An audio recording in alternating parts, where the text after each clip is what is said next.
So, what's the story of the chicken man? Here's the story of the chicken man. I got into Medyka late when I arrived. So, I went right to the hotel. The next morning, I was super eager. I showed up first thing in the morning. It was probably before 7 a.m. Okay. That particular day, there was not a heavy refugee traffic flow. And it was not apparent to me, as I don't think it would be to many people, exactly how the whole place worked, where things were. All I knew is I had found some tents. That's it. I was looking for somebody to just introduce myself to and say, hey, I'm from America. I'm here for 3 or 4 days. What can I do? How can I help? Ultimately, I did run into some of those people. They, got me in touch with somebody else, and I kind of just got passed on until I found Maya. Maya is a local Pole. Maya, nobody has any rank or there's no hierarchy there really. But Maya knew what she was doing and clearly gave orders such as they are. And I said, Maya, I'm from America. I'm here for a couple days. What can I do? How can I help? She asked a couple questions. She looked at me and she said, yes, come with me. So I came with her. She said, you're not dressed right. You need a coat. I'll give you a coat. Why don't you have gloves? You're going to need gloves. I'll get you those. She got me those things. And she took me into the tent. She said, look, get some something to eat, all that stuff, fuel up. It's going to be a long day. She was super nice, but also super focused. And she asked me a few questions. And I said, Maya, I've got all these bed sheets that I brought from the United States. Look, I don't know. I'm just here. Whatever I can do, I'm here to do. Okay? Put me to use as you see fit. You know how to use me. But can I get these bed sheets out of my bag because they're really kind of bulky? I've got these Airhead candies that I brought from home. And,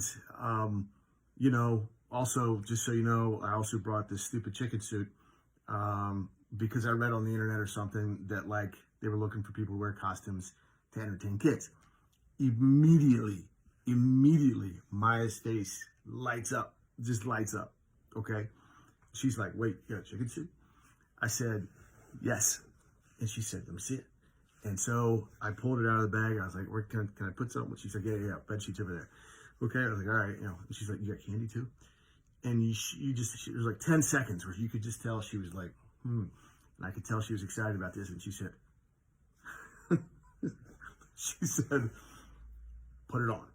And I said, oh, okay. You mean right now? Right now it's, right now I just got here. Shouldn't I meet some people or help some people with some luggage? Is there an orientation kind of thing? I didn't say that out loud because I could tell that that clearly wasn't the case. And she was very authoritative and very nice, by the way. She said, put it on, get some food, give me the candy. I'll take it outside. I'll mix it with the other candy. You're going to go up front. You're going to hold the candy out. And when the people come in through the gates, you're going to give them candy and you're going to entertain the kids. They'll love you. And how was I supposed to say no? So rather quickly, I was getting suited in this big tent into a chicken costume that definitely stood out. And I had not met anybody that was coming through the door. I was like, hey, what's up? And it was super friendly environment where, anybody there to help out and, sincerely interested in the mission, which I definitely was. Everybody was super great. Okay. But still, I haven't met any of these people and I'm dressing up in this chicken suit. And the chicken suit, it's been 10 years and some people haven't really acclimated to that yet. Much less 10 minutes. So I get this thing on. I think I made a video that shows me being like, all right, we're really doing this. And I didn't do anything else there. Okay. When I did, I took a break when I started after a while because it was too much for me. It was way too much for me on a whole bunch of levels. And I took a break and did some videos. But that was it. But I went right down there. At first, I stood behind the gate.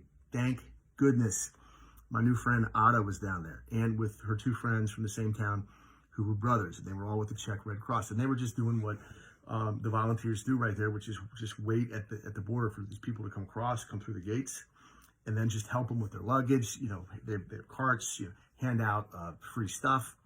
And I'm sitting down there dressed like a chicken and holding the candy that Maya had sorted for me, and a little like kind of thing that you would have at a Bengals or Reds game or at a sports game, like a vendor. You know what I mean? In a chicken costume. I looked ridiculous. I looked ridiculous the whole time, I guess.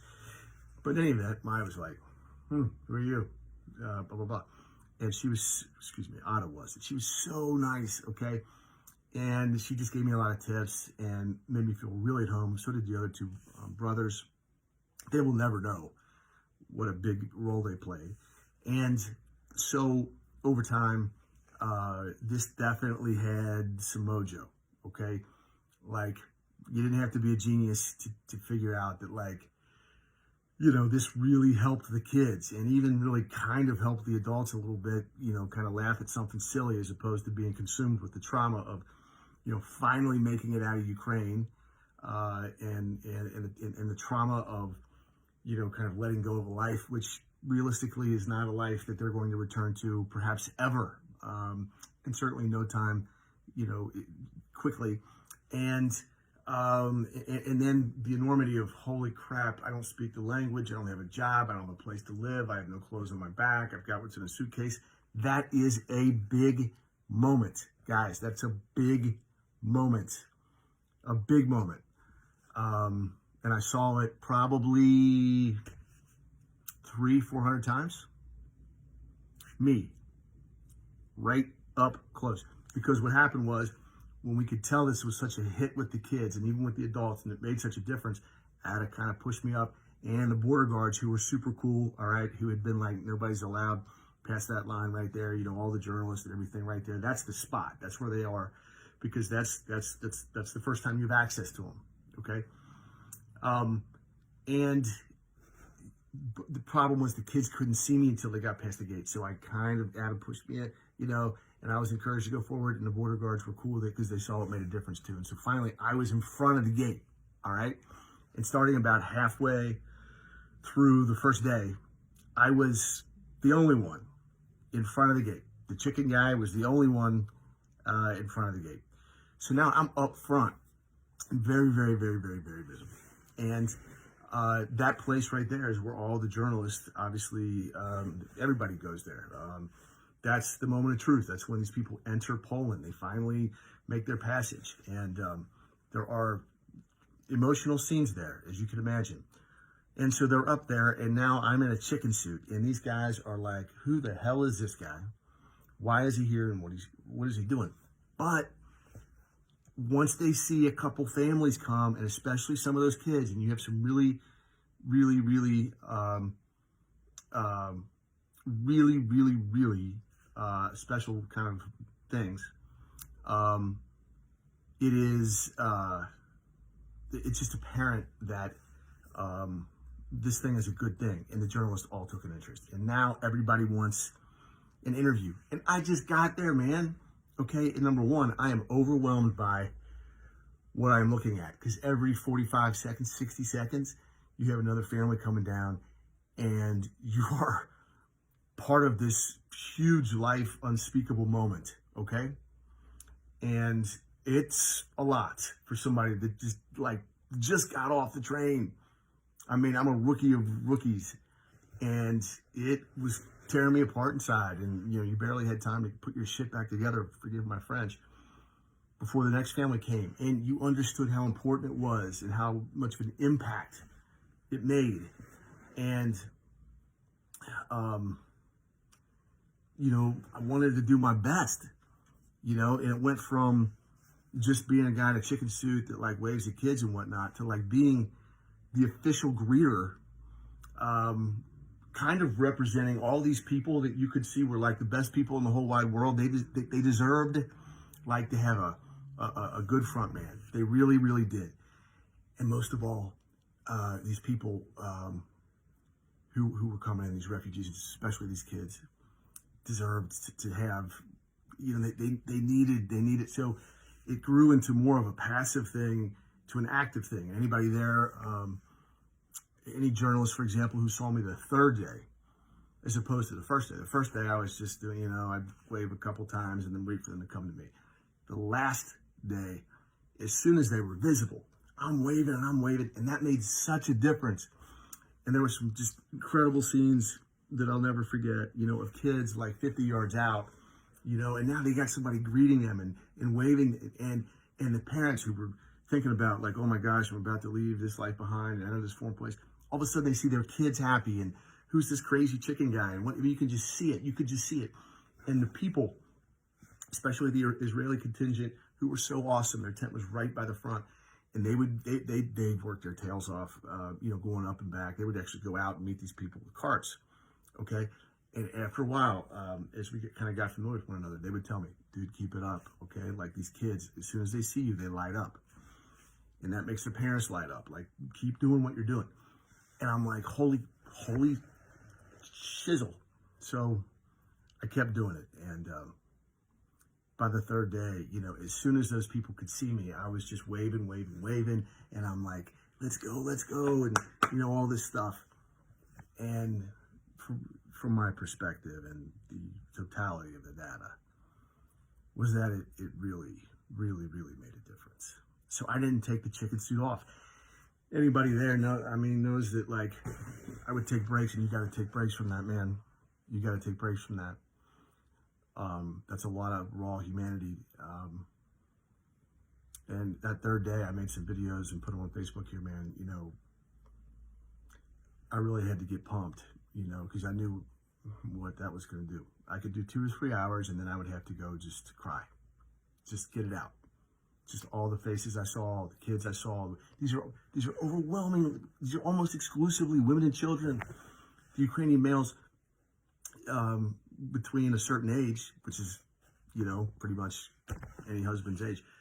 It's martial law. They're required by law to stay there in any event. Most of them chose to stay and fight anyway. So it's women and children. It's women and children, scared, fearful, without kind of the broad back that they would typically put luggage on and all this stuff. This is the worst thing I've ever seen. Every 60 seconds, okay, major life trauma, no big strong oxes to hang stuff on. So ultimately, to me, it was just hugs, man. And I could tell that the people that needed them the most, because they were the people that would approach, who would pretend to need it least. They would be all business, this huge life moment, and you could and I would just open my arms. And these people would just be like, okay, is this for real? And then they would just, and some of the more, I would have embraces that last 10, 15, sometimes 20 seconds. Those were the ones that were the people approached, and from the outer look of it, you would think that they didn't need it. Those are the ones that needed the most. So that's the story of the Chicken Man, as best I could tell. And so there you have it. Okay. Yes. Once this thing happened, obviously I was very visible. I got a lot of attention. For the first time in my life, probably, I was not cool with that. Look, I had just gotten there. I was nobody. It did not seem right that all these volunteers were working, arguably harder than me. They're, hauling stuff back and forth. And I'm being interviewed by Voice of America. That doesn't seem right. Thank God for Ada, and especially the two brothers there, and in particular the one, because Ada, at that point, I had discerned that she was very nice. And I could tell that she was sincere, but I needed a backup opinion because, I just think she would have been nice. But she would have told me. But I needed to hear from somebody else. So the other brother, who I hadn't talked to that much and was a little more quiet, I said, look, man, this doesn't seem right, dude. Like, I need to, should I take this thing off? All these reporters are coming all over me. And, he didn't speak English, so Ada translated. And, he told me through her, no, absolutely not. And, but for them, I would have taken that thing off, honestly. But they were right, and it did make a difference. And for that matter, everybody in the village was like, don't you dare take that thing off. And I never did. The yellow tights, I wore tights with webbed feet, probably 93% of the time I was in Medyka. So that's the story of the Chicken Man, and really hope he made a difference. I think he did. And the suit's there. So if you're there, wear it. Call me if you need directions. Thanks.